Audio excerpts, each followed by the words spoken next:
요한계시록의 말씀은 분명합니다. 사도 요한이 하늘의 열린 문을 통하여서 이후에, 즉 말세에 일어날 일들에 대해서 우리에게 계시해 주는, 하나님의 말씀을 가르쳐 보여 알려주는 말씀입니다. 요한계시록 4장 1절 말씀에 이렇게 기록되어 있습니다. 이후에 내가 보니 하늘에 열린 문이 있는데 내가 들은 바 처음에 내게 말하던 나팔 소리 같은 그 음성이 이르되 이리로 올라오라. 이후에 마땅히 일어날 일들을 내가 내게 보이리라 라고 얘기하는 거예요. 그 요한계시록의 말씀은 어떤 말씀이냐, 마땅히 이후에 일어날 일들에 대해서 우리에게 알려주는 것이다 라는 거예요. 특별히 요한계시록 10장의 말씀은 마지막 7번째 나팔 소리가 울리기 전에 하나님의 말씀을 받은 자들이 말세에 어떻게 살아가야 할지에 대해서 알려주는 내용입니다. 6번째 나팔까지 불렸습니다. 그리고 나서 7번째 나팔을 불리기 전에 하나님께서 사도 요한을 통해서 우리에게 말씀하시는 거예요. 말세에 하나님의 말씀을 맡은 자가 어떻게 살아가야 되는가, 어떠한 신앙으로 살아가야 되는가에 대해서 얘기하는 겁니다. 마지막 나팔은 어떤 것입니까? 우리가 호련히 변화되는 그 나팔을 얘기하는 거죠. 그 호련히 변화되는 그 나팔이 계시되기 이전에 우리가 어떻게 살아야 될지 알려주는 내용입니다. 먼저 우리 고린도전서 15장 51절부터 54절 말씀 보도록 하겠습니다.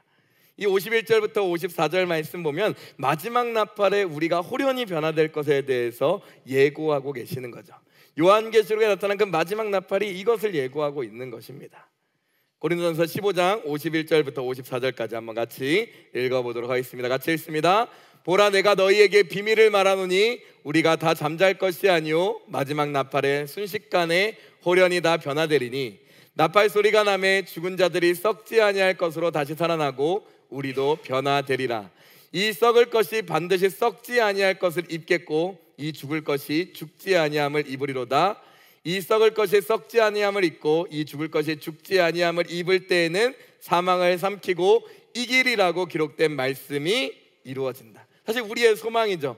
마지막 나팔 불 때 우리가 호련히 변화되어 하나님과 얼굴과 얼굴을 대면하는 그 은혜 가운데 거하는 게 우리 기독교인들의, 여러분 한 사람 한 사람의 소망인 줄 믿습니다.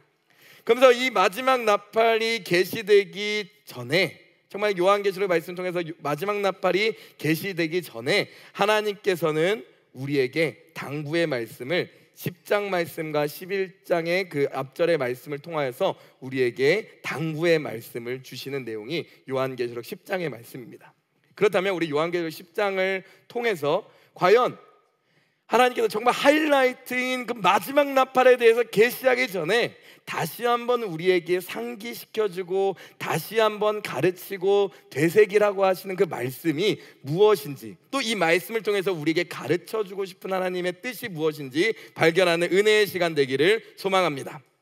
우리 요한계시록 그래서 10장 1절부터 우리 4절 말씀 같이 읽도록 하겠습니다. 한번 같이 읽도록 합니다. 같이 읽습니다.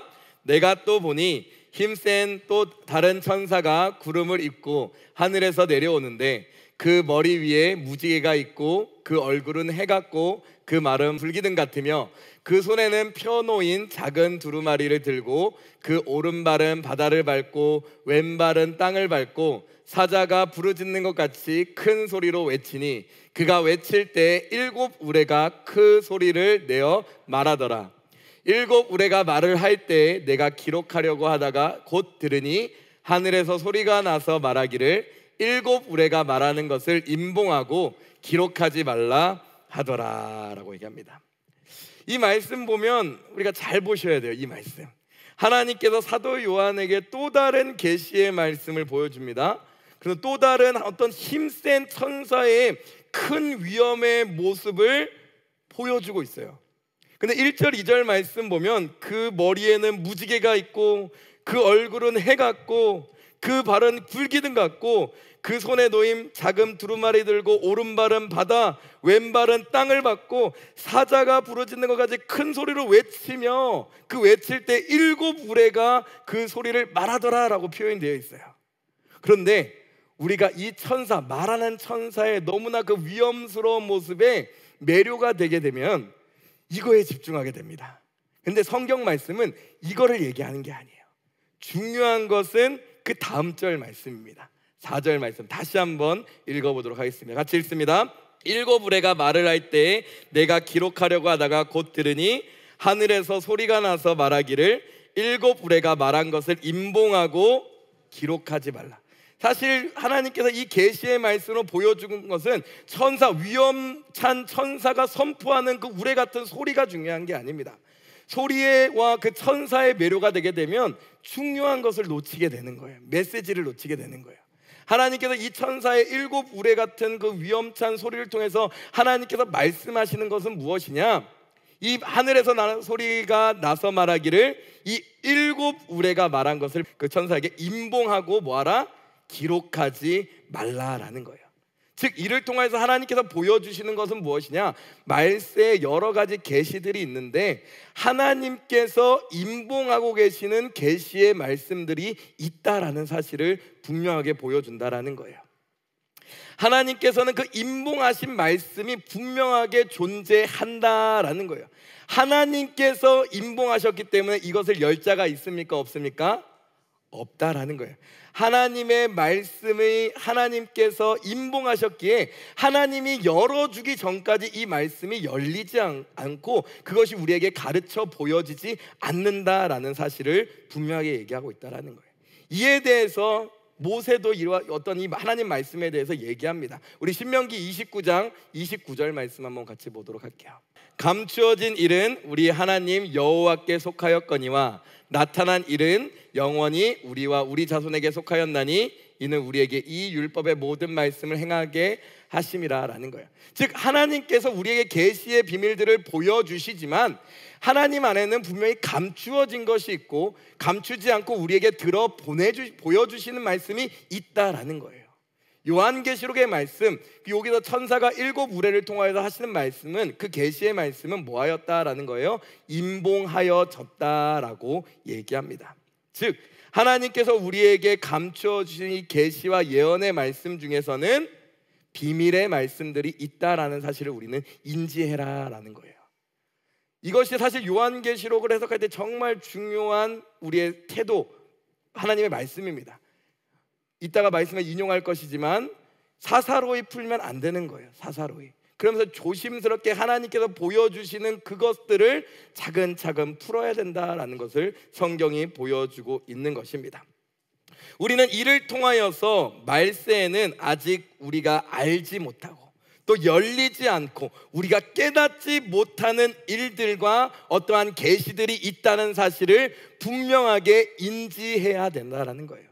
하나님께서 임봉하신 계시의 말씀들, 그렇기 때문에 우리가 아무리 인간적인 생각으로 이해해 보려고 하지만 이해되지 못하는 계시의 말씀들이 분명하게 존재한다라는 거예요. 또 계시의 말씀뿐만 아니라 그 환난이나 어떠한 환경들이나 사건들, 말세를 살아갈 때 그러한 여러 가지 사건들과 환난들이 분명하게 존재한다라는 거예요. 임봉되어진 그 사건과 환난과 모든 말씀들이 존재한다라는 거예요. 그런데 여기서 중요한 건 이거죠. 비록 우리가 인간적으로 그 모든 것을 다 이해하지 못하고 계시의 말씀도 다 이해하지 못하고 또 계시되어지는 사건과 어떤 우리 삶에 처하는 환난과 고난, 어떤 사건들 또한 이해하지 못할지라도 우리가 기억해야 될 것은 무엇이다라는 거예요? 깨닫지 못하는 것 또한 하나님의 계획 안에 있는 것이다라는 거예요. 하나님께서 임봉하여 주신 것이지 하나님의 주권 밖에 있는 것이 아니다라는 이 사실은 명확하다라는 거예요. 그래서 계시의 말씀들을 볼 때 임봉하여진 것들이 분명히 존재한다라는 거예요. 그리고 우리가 인간의 생각으로 이해하지 못하는 것들도 말세를 살아갈 때 존재한다라는 거예요. 그러나 우리가 분명하게 인지하고 믿음으로 받아야 드려야 되는 것은 무엇이다? 말세의 모든 사건과 계획은 누구의 주권 아래에서 이루어지는 것이다? 하나님의 주권 아래에서 이루어지는 것이다라는 거예요. 요한계시록 10장의 첫 단락에서 임봉한 하나님의 계시의 말씀을 통하여서 이것에 대해서 다시 한번 하나님께서 명확하게 짚어주는 거예요. 말세의 모든 것들이, 사도 요한도 마찬가지입니다. 사도 요한이 그 말씀을 보고도 다 이해하지 못했을 거예요. 지금 우리도 마찬가지입니다. 그 말씀이 보여진다라도 다 이해하지 못하는 게 우리의 이성의 한계이죠. 그러나 우리의 믿음은 이 모든 것을 초월하여서 하나님의 주권 아래 모든 것이 존재한다, 계획 안에서 이루어진다라는 사실을 우리는 믿는다라는 거예요. 이것이 우리에게 보여주시는 하나님의 말씀인 줄 믿습니다. 그래서 우리 이사야 46장 우리 9절에서 10절 말씀, 우리는 이것을 기억하라는 거예요. 결국 이 계시록의 말씀을 차근차근 보면서 어렵기도 하고 난해하기도 하고 이해가 되지도 않는 그것이지만 결국 메시지는 하나다라는 거예요. 메시지는 하나. 46장 우리 9절에서 우리 10절 말씀 같이 읽도록 하겠습니다. 같이 읽습니다. 너희는 옛적 일을 기억하라. 나는 하나님이라. 나 외에 다른 이가 없느니라. 나는 하나님이라. 나 같은 이가 없느니라. 내가 시초부터 종말을 알리며 아직 이루지 아니한 일을 옛적부터 보이고 이르기를 나의 뜻이 설 것이니 내가 나의 모든 기뻐하는 것을 이루리라 하였노라. 중요한 말씀인 거죠. 46장 9절 말씀 보면 너희들은 기억하라는 거예요. 옛적의 일을 기억하라라는 거예요. 나는 하나님이다 라는 거예요. 이 말씀을 우리에게 계시하시는 분이 하나님이다라는 거예요. 근데 그 하나님은 어떤 분이냐? 여러 신 중에 하나가 아니다라는 거예요. 또 여러 신 중에 최고의 신이 아니다라는 거예요. 뭐라고 얘기합니까? 유일한 하나님이다라고 얘기합니다. 나 외에 다른 이가 없느니라. 나는 하나님이라. 나 같은 이가 없다라는 거예요. 신 중에 최고가 아니라, 여러 신 중에 하나가 아니라 유일한 하나님이다라고 얘기하고 있다라는 거예요. 그 유일한 하나님이 내가 시초부터 종말을 알린다라는 거예요. 즉 시초부터 종말까지 하나님의 계획 안에서 하나님께서 이루시고 성취하신다라는 거예요. 하나님께서 계획하시고 성취하신다라고 얘기합니다. 어떤 일을? 내가 나의 모든 기뻐하는 일을, 이 땅 가운데 베푸실 하나님의 기뻐하는 일들을 태초부터 종말까지 계획하시고 이루시고 성취하신다라고 성경은 우리에게 보여주고 있는 것입니다. 그래서 우리는 이 말씀을 만난 우리는 이 믿음을 놓지 말아야 되는 거예요. 내가 인간적인 이성의 한계로 이해하지 못하는 사건이 우리 삶 가운데서, 아니면 공동체의 삶 가운데서, 천지구적인 어떤 사건 가운데서 일어날지라도 우리는 믿음으로 그것을 사건을 바라보며 이 모든 것 또한 하나님의 주권 아래의 계획 안에서 이루어진다라는 사실, 이 믿음을 잃지 않으시는 우리 동탄순복음교회 성도님들 되시기를 예수 이름으로 간절히 축원하고 기도드립니다. 그렇다면 이 감추어지고 임봉된 계시의 말씀은 과연 언제 열리는가? 그것은 다른 때가 아닙니다. 바로 하나님의 계획하신 그때, 하나님의 때에 열린다라고 성경은 얘기하고 있습니다. 사도 요한의 때는 이 요한계시록이 정말로 말씀이 다 감춰져 있었어요. 그리고 칼빈 종교개혁자들 루터 시대 때도 상당히 많이 갖춰져 있습니다. 근데 종말을 가면 갈수록 하나님의 때가 다가올수록 이 말씀들이 조금씩 우리 가운데 열리기 시작하는 거죠. 하나님의 때가 가까워왔음을, 또 하나님의 때가 되었기 때문에 이 말씀들이 차근차근 열리는 것을 우리가 볼 수가 있습니다. 특별히 이 모든 말씀들이 다 열리는 때가 있어요. 그때는 성경은 뭐라고 얘기하냐? 주님 다시 오실 때 모든 것이 열릴 것이다 라고 얘기합니다. 우리가 주님과 얼굴과 얼굴을 대면할 그때에 모든 것이 다 이해되고 알게 될 것이다 라고 성경은 얘기하고 있죠. 요한계시록 10장 5절에서 우리 7절 말씀 한번 계속해서 그 다음 절들 읽어보도록 하겠습니다. 같이 읽습니다. 내가 본 바 바다와 땅을 밟고 서 있는 천사가 하늘을 향하여 오른손을 들고 세례토록 살아계시니 곧 하늘과 그 가운데 있는 물건이며 땅과 그 가운데 있는 물건이며 바다와 그 가운데 있는 물건을 창조하신 이를 가르쳐 맹세하여 이르되 지체하지 아니하리니 일곱째 천사가 소리내는 날 그의 나팔을 불려고 할 때 하나님이 그의 종 선지자들에게 전하신 복음과 같이 하나님의 그 비밀이 이루어지다라고 얘기합니다. 특별히 6절 마지막 절에 그 창조하신 그 하나님에 대해서 얘기하면서 뭐라고 표현하고 있습니까? 지체하지 아니할 것이다 라는 거예요. 이 하나님의 이루실 계획들과 성취하실 그 모든 내용들을 하나님께서 뭐 하시지 않을 것이다 라는 거예요. 지체하지 않으실 것이고 반드시 속히 이루실 것이다 라는 거예요. 하나님의 때. 그러면서 그 일곱째 천사가 소리내는 그날, 주님께서 다시 오실 그 마지막 나팔이 불리는 그날에 어떻게 된다라고 표현하고 있습니까? 하나님이 그의 종 선지자들에게 전하신 복음과 그리고 복음과 같이 하나님의 그 계시의 비밀, 임봉되어 있는 그 모든 계시의 비밀들이 어떻게 된다라는 거예요? 다 이루어지고 성취되고 우리에게 보여지고 계시될 것이다 라고 얘기하고 있다라는 거예요. 즉 이 모든 계시의 말씀들이 완전히 다 열리는 날은 언제다라고 성경은 얘기하고 있는 거예요. 주님 다시 오실 그날, 마지막 나팔 부는 그날에 다 열릴 것이다 라는 거예요. 그 전까지는 그렇다는 것은 우리에게 분명한 가르침을 줍니다. 그 전까지는 이 계시의 말씀들을 항상 조심히 해석하며 조심히 바라봐야 된다라는 것을 분명하게 알려주고 있는 거죠. 베드로후서 1장 20절에서 21절에 사도 베드로도 이에 대해서 지적한 바가 있습니다. 한번 같이 읽어보도록 하겠습니다. 베드로후서 1장 20절에서 21절 말씀 한번 같이 읽습니다. 먼저 알 것은 성경의 모든 예언은 사사로이 풀 것이 아니니 예언은 언제든지 사람의 뜻으로 낸 것이 아니요 오직 성령의 감동하심을 받은 사람들이 하나님께 받아 말한 것임이라 라고 얘기합니다. 사도 베드로도 그 당시 로마의 핍박이 심했을 그때 그분들이 느꼈을 감정, 그 초대교인들이 느꼈을 감정, 이때가 종말이었어요. 이때가 종말. 그때 그 사람들을 향하여서, 그 성도들을 향하여서 베드로가 이렇게 얘기하고 있는 거예요. 먼저 알 것은 성경의 모든 예언은 사사로이 풀어서는 안 된다라는 거예요. 개인의 주관적인 해석으로서 풀어서는 안 된다라는 거예요. 그러면서 조심히 다뤄야 된다라고 분명하게 보여주고 있는 거죠.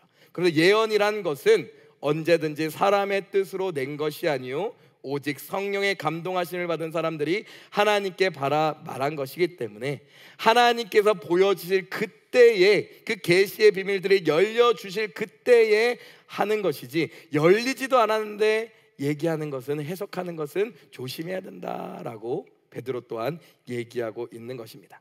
근데 이것은 말씀을 넘어 우리 삶에 겪어지는 경험이나 여러 가지 모든 것을 지칭하는 것이죠.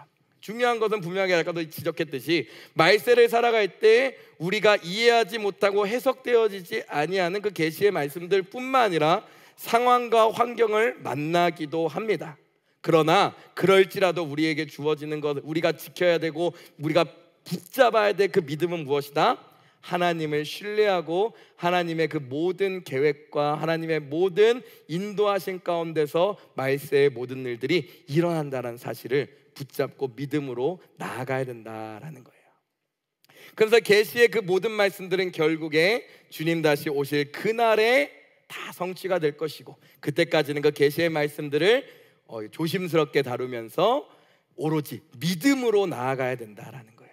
믿음으로 나아가는 것이 가장 중요하다라는 것을 분명히 얘기합니다. 이 믿음으로 나아가는 것이 우리가 말세를 살아가는 우리 신앙인의 모습이다라고 사도 바울 또한 우리에게 알려주고 있습니다. 한번 우리 말씀 읽어보도록 하겠습니다. 우리 고린도전서 우리 15장 57절부터 우리 58절 말씀. 사도 바울이 권면했던 그 초대교인들을 향하여서, 성도들을 향하여서 권면했던 말씀이죠. 우리 57절 58절 같이 읽도록 하겠습니다. 같이 읽습니다. 우리 주 예수 그리스도로 말미암아 우리에게 승리를 주시는 하나님께 감사하노니 그러므로 내 사랑하는 형제들아 견실하며 흔들리지 말고 항상 주의 일에 더욱 힘쓰는 자들이 되라. 이는 너희 수고가 주 안에서 헛되지 않은 줄 알미라라는 거예요. 사도 바울도 초대교회 사람들에게 이렇게 얘기한 거예요. 우리에게 결국 승리를 주시는 하나님께 감사한다라고 믿음의 선포를 한 이후에, 그러므로 하나님께서는 우리에게 결국 소망과 승리와 하나님께서 주시는 참된 안식 가운데 우리를 인도하시기 때문에, 그러므로 내 사랑하는 형제들아 이것을 너희가 믿음으로 취하고 나아가서 너희가 해야 될 것은 견실하여라 라는 거예요. 흔들리지 말아라 라는 거예요. 그리고 세상이 어떠하던 간에 하나님께서 우리에게 맡겨주신 사명, 항상 주의 일에 더욱 힘쓰는 자들이 되어라 라는 거예요. 세상이 흔들린다고 나도 흔들리면서 나도 이리저리 주의 일도 하지 아니하고 자기의 사명에 벗어나서는 안 된다라는 거예요. 오히려 그 믿음으로 굳건하여져서 우리에게 맡겨주신 사명에 더욱더 충성되이 하는 것이 종말을 만난, 말세를 만난 우리 성도들의 모범된 삶이다라고 성경은 얘기하고 있다라는 거예요. 항상 주의 일에 더욱 힘쓰는 자들이 되어라. 왜냐하면 이러한 수고가, 이러한 헌신이 주 안에서 헛되지 아니하는 줄 알기 때문이다라는 거예요. 그래서 말세를 만난 우리가 어떻게 살아가야 될지 분명하게 얘기되고 있습니다. 결국 하나님의 모든 계시의 말씀들은 언제 다 해석되어지냐? 주님 다시 오시는 그 마지막 날에 다 해석되어지고 성취가 되어진다라는 거예요. 그것을 우리는 바라보고 기다린다라는 거예요. 그럼 기다릴 때 우리는 어떻게 살아가야 되는가? 말씀을 받은 자들이 하나님께 받은 그 사명, 주의 일을 잘 감당하며 살아가야 한다라는 것을 얘기하고 있다라는 거예요. 이 얘기가 정확히 요한계시록 10장 그 다음 절에 나옵니다. 8절부터 11절까지 분명하게 나오는 거예요. 그 계시의 비밀들 결국 말세를 살아가고 주의 일에 힘쓰는 자가 되어야 될 것에 대해서 얘기하는데, 그 주의 일에 힘쓰는 자가 될 것에 대해서 정확하게 요한계시록 10장 8절에서 11절에 얘기합니다. 그러면서 뭐라고 얘기하냐? 하나님의 계시의 말씀을 맡은 자들은, 받은 자들은 이 계시의 말씀이 이루어지길 기다리는 그 자들에게는 분명한 사명이 있다라는 거예요. 요한계시록 10장 우리 8절에서 11절 말씀 한번 같이 읽도록 하겠습니다. 같이 읽습니다. 하늘에서 나서 내게 들리던 음성이 또 내게 말하여 이르되, 내가 가서 바다와 땅을 밟고 서 있는 천사의 손에 펴 놓인 두루마리를 가지라 하기로, 내가 천사에게 나아가 작은 두루마기를 달라 한즉 천사가 이르되 갖다 먹어버리라. 내 배에는 쓰나 내 입에는 꿀같이 달리라 하거늘, 내가 천사의 손에서 작은 두루마리를 갖다 먹어버리니 내 입에는 꿀같이 다나 먹은 후에 내 배에서는 쓰게 되더라. 그가 내게 말하기를, 내가 많은 백성과 나라와 방언과 임금에게 다시 예언하여야 하리라 하더라 라고 얘기합니다. 한번 말씀 한번 차근차근 보도록 합시다. 우리 8절 말씀에 보면 하늘에서 나서 내게 들리던 음성이 또 내게 말하였다라는 거예요. 사도 요한에게 하나님께서 또 말씀하시는 거예요. 어떤 내용을 하십니까? 바다와 땅을 밟고선 그 위험찬 천사의 그 손에 펴 놓인 두루마리를 가지라라고 얘기합니다. 그러고 나서 그 다음 절 말씀 보면 내가 천사에게 나와 작은 두루마리를 달라 한즉 천사가 이르되 갖다 먹어라 라고 얘기합니다. 그러면서 그 두루마리 말씀을 먹어라 라고 얘기하는 거예요. 그러면서 내 배에는 쓰나 내 입에는 꿀같이 달거늘 라고 하면서 그 10절 말씀 보면 내가 천사의 손에서 작은 두루마리를 갖다 먹어버리니 내 입에는 꿀같이 다나 먹은 후에는 내 배에서 쓰게 됐다 라고 하면서 그 두루마리를 입에 먹게 되었고, 그 먹게 되고 나서 입에는 썼지만 배에서는 쓰라리게 된 그 경험에 대해서 보여주고 있습니다. 계시하고 있습니다.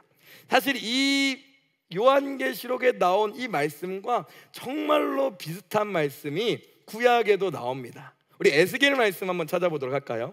우리 에스겔 3장 1절에서 우리 4절 말씀입니다. 거의 동일한 말씀이 에스겔, 구약 선지자 에스겔에게도 동일한 경험이, 사도 요한과 동일한 경험이 이루어지고 있어요. 한번 말씀 보도록 하겠습니다. 에스겔 3장. 그렇다면 이 동일한 경험을 통해서 하나님께서 우리에게 말씀하시는 건 무엇인가?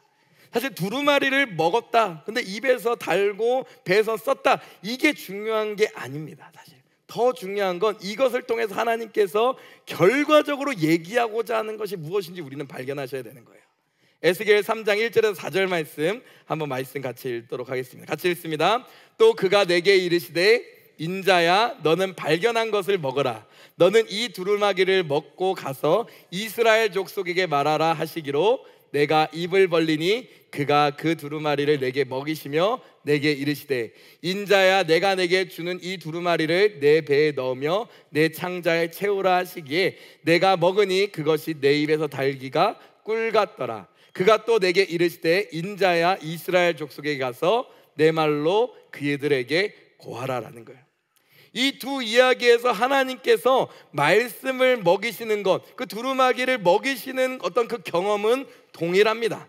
그런데 중요한 것은 이 두 사건을 통해서 하나님께서 에스겔과 사도 요한에게 하시는 그 이후의 말씀 또한 동일하다라는 거예요. 그것은 무엇이냐? 이 두루마기를 먹은 사람은 뭐 해야 된다라는 거예요? 하나님의 말씀을 전해야 된다라는 거예요. 하나님의 말씀을 전하는 사명을 받은 것이다 라고 얘기합니다. 즉 하나님께서 주시는 그 계시의 말씀을 받고 그 계시의 말씀이 성취되고 기다리는 그 자들은 해야 될 사명이 있다라는 거예요. 주님 다시 오실 그날까지 완전한 계시가 우리의 인류의 역사 가운데서, 하나님의 역사 가운데서 모든 것이 성취될 그날을 기대하는 우리들은 이 땅 가운데 살아갈 때 마땅히 해야 될 사명이 있다라는 걸 보여주고 있다라는 거예요. 그 말씀이 무엇이다라는 거예요? 그 사명이 무엇이다? 바로 세상 가운데 하나님의 말씀을 전하는 것이다라는 거예요. 다시 한번 요한계시록 10장 11절 말씀 봅시다. 그가 내게 말하기를 내가 많은 백성과 나라와 방언과 임금에게 다시 하나님 말씀의 예언 대언하여야 하리라 라고 얘기하는 거예요. 에스겔 말씀도 찾아보시죠. 3장 4절 말씀. 그가 또 내게 이르시되 인자야 이스라엘 족속에 가서 내 말을 그들에게 고하라 라는 거예요. 결국 이 경험, 공통된 경험, 두루마리를 먹는 경험을 통해서 말세를 살아갈 말씀을 맡은 자들이 해야 될 그 사명에 대해서 보여주는데 그것이 무엇이다라는 거예요? 하나님의 말씀을 전하는 사명이다라는 거예요. 그래서 디모데후서에서 사도 바울이 이렇게 얘기하고 있습니다.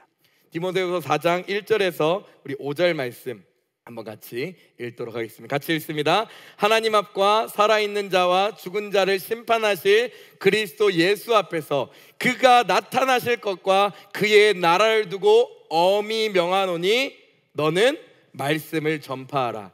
때를 얻든지 못 얻든지 항상 힘쓰라. 범사의 오래 참음과 가르침으로 경책하며 경계하며 권하라. 때가 이르리니 사람이 바른 교훈을 받지 아니하며 귀가 가리워서 자기의 사역을 따를 스승을 많이 두고 또 내 그 길을 진리에서 돌이켜 허탄한 이야기를 따르리라. 그러나 너는 모든 일에 신중하여 고난을 받으며 전도자의 일을 다하며 내 직무를 다하라는 거예요. 사도 바울도 그의 영적 아들 디모데를 향하여서 이렇게 얘기하고 있습니다. 하나님 앞과 살아있는 자와 죽은 자를 심판할 그리스도 예수 앞에서 그가 나타나실 것과 그의 나라를 두고 엄히 명한다라는 거예요. 그러면서 뭘 얘기합니까? 엄히 명하는 그 내용이 무엇입니까? 너는 말씀을 전파하라라는 거예요. 때를 얻든지 못 얻든지 말씀을 전파하라라는 거예요.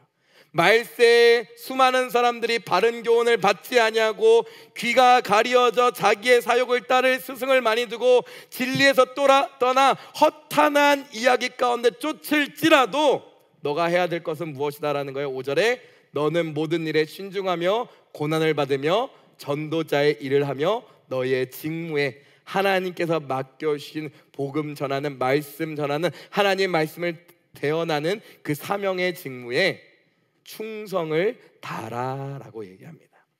이것이 말세를 만난 성도에게 하나님께서 어떻게 살아가야 되는지 가르치는 우리의 모범된 성도의 모습이다라는 거예요. 그러나 성경은 우리에게 분명히 은유적으로 보여주고 있습니다. 분명히 알아야 될 것은 우리가 하나님의 말씀을 우리가 우리의 신앙생활을 경험을 비추어 봤을 때 우리가 하나님의 말씀을 차근차근 안다라는 것, 하나님의 말씀을 배워간다라는 것은 정말 꿀과 같이 단 것입니다. 그걸 은유적으로 표현하고 있는 거죠. 성경은 계시의 말씀을 통하여서. 하나님의 말씀은 우리에게 정말 꿀과 같이 즐겁고 기쁨을 주고 소망을 줍니다. 그러나 그것을 전파하고 또 그것을 우리 삶 가운데 실행하는 그 순간에는 사실 쓰라린 경험을 하게 됩니다. 특별히 하나님의 말씀을 선포할 때 이 경험이 더욱더 극대화되어지는 거죠. 하나님께서는 사도 요한과 에스겔을 통해서 은유적으로 보여주시고 계신 거예요. 그 두루마리 입에 그 말씀을 맡은 자들이 그 입에서는 달지만 그 배에서는 쓴 그 경험에 대해서 은유적으로 보여주고 있는 거죠. 그 말씀은 우리 가운데 소망을 주고 우리 가운데 기쁨으로 다가오고 정말 기쁨과 소망을 주지만 그것이 우리 삶 가운데 실행해 나가고 또 그것을 전파하며 나아갈 때는 우리 삶 가운데 쓰라린 경험 또한 분명하게 존재한다라는 사실을 분명하게 보여주고 있습니다. 그러나 분명한 것은 하나님께서 우리에게 이 말씀을 통해서 얘기하는 분명한 것은 무엇이냐? 우리가 해야 될 것이 있다라는 거예요. 우리는 다른 것이 아니다라는 거예요. 하나님께서 우리에게 맡겨진 사명, 우리의 직무를 충성되이 감당해야 된다라는 거예요. 하나님께서 우리에게 맡겨주신 이 충성된 직무를 감당하는 그래서 주님 다시 오실 그날을 준비하는 동탄순복음의 성도님들 되시기를 예수를 간절히 축원하고 기도드립니다. 하나님께서 우리에게 부여하신 정말 그 언약이 있습니다. 우리에게 부여하신 그 사명과 직무가 있습니다. 그 말씀이 어떤 말씀입니까? 바로 지상명령, 예수님의 언약의 말씀이죠. 우리 마태복음 28장 우리 18절에서 우리 20절 말씀 한번 같이 읽어보도록 하겠습니다. 같이 읽습니다. 시작. 예수께서 나와 말씀하여 이르시되 하늘과 땅의 모든 권세를 내게 주셨으니 그러므로 너희는 가서 모든 민족을 제자로 삼아 아버지와 아들과 성령의 이름으로 세례를 베풀고 내가 너희에게 분부한 모든 것을 가르쳐 지키게 하라. 볼지어다 내가 세상 끝날까지 너희와 항상 함께 있으리라 하시니라. 말세를 살아가는 우리가 더욱더 지상명령의 사명, 그 예수님의 언약에 순종해 나가야 할 줄 믿습니다. 비록 그것을 수행하고 실행할 때에는 우리 가운데 쓰라림으로 다가올 수가 있어요. 쓴 것으로 다가올 수도 있습니다. 그러나 하나님께서 주신 그 사명에 순종해 나간다, 하나님의 맡겨주신 그 언약의 말씀을 지키고 순종해 나간다라는 그 기쁨으로 주님 다시 오실 그날까지 이 하나님의 또 은혜를 기대하며 주님을 맞이할 그날을 소망하며 이 사명에 순종해 나가시는 우리 동탄순복음의 성도님들 되시기를 예수를 간절히 축원하고 기도드립니다. 오늘 요한계시록 10장의 말씀을 통해서도 동일하게 하나님께서는 우리에게 얘기하고 계시는 거죠. 정말 진리의 정체성이면 진리에 우리에게 부여주신 그 사명이기 때문에 어떤 말씀을 볼지라도 결국 하나님의 뜻과 일맥상통한다라는 것을 우리는 분명히 알 수가 있는 것입니다. 오늘 말씀 요약하며 우리 결론 내리도록 하겠습니다. 오늘 요한계시록 이 말씀을 통해서 계시의 말씀 중에서는 아직은 열리지 않은 것들이 있다라는 사실을 우리는 발견했습니다. 그것은 하나님께서 친히 임봉하여 두신 것이며 이 하나님의 계시의 말씀이 열리는 때는 마지막 7번째 나팔이 울리는 순간 주님 다시 오실 그때에 임봉하여 둔 모든 계시들이 드러나게 된다라는 것을 우리에게 분명하게 보여주고 있습니다. 그렇기 때문에 우리는 하나님의 때를 기다리며 말세의 모든 일들이 하나님의 주권 아래에 있다는 사실을 믿고 흔들림 없이 견실하게 주님을 신뢰하며 주의 일을 감당해야 될 줄 믿습니다. 하나님께서는 우리에게 주의 일을 감당하게 하시는데 먼저 우리 계시록의 그 은유적인 말씀을 통해서 볼 때 우리에게 하나님의 말씀을 먹여주십니다. 이 말씀은 우리 입에서는 꿀과 같이 다나 배에서는 쓰라리다라고 하시며 하나님 말씀을 받을 땐 기쁨으로 우리에게 다가오지만 이 말씀을 삶에 내면화하고 순종하고 전파할 때에는 분명한 고난과 쓰라림이 다가올 것을 이렇게 에스겔의 말씀과 요한계시록의 말씀을 통하여서 우리에게 은유적으로 알려주고 있습니다. 그럼에도 불구하고 우리 하나님께서 주신 그 사명을 순종하는 마음으로 끝까지 지상명령을 순종하며 나아가는 것이 성경은 우리에게 분명하게 제시합니다. 주님 다시 오시는 길을 예비하는 성도의 모범적인 길이다라는 거예요. 성경의 가르침이다라는 것을 우리에게 분명하게 보여줍니다. 그래서 이 말씀을 깨닫고 주의 날을 기대하고 고대하고 대망하시는 동탄순복음의 성도님들, 정말 날마다 주의 말씀을 상고하며 지상명의 말씀을 순종하며 복음을 전파하는 삶을 살아내시는 우리 성도님들 되시기를 예수님을 간절히 축원하고 기도드립니다. 우리 마지막으로 히브리서 10장 우리 37절에서 39절 말씀 함께 읽으시고 우리 찬양과 기도로 나아가도록 하겠습니다. 히브리서 10장 37절 39절 말씀 같이 읽습니다. 잠시 잠깐 오면 오시리가 오시리니 지체하지 아니하시리라. 나의 의인은 믿음으로 말미암아 살리라. 또한 뒤로 물러가면 내 마음이 그를 기뻐하지 아니하리라 하셨으니라. 우리는 뒤로 물러가 멸망할 자가 아니요 오직 영혼을 구원함에 이르는 믿음을 가진 자니라.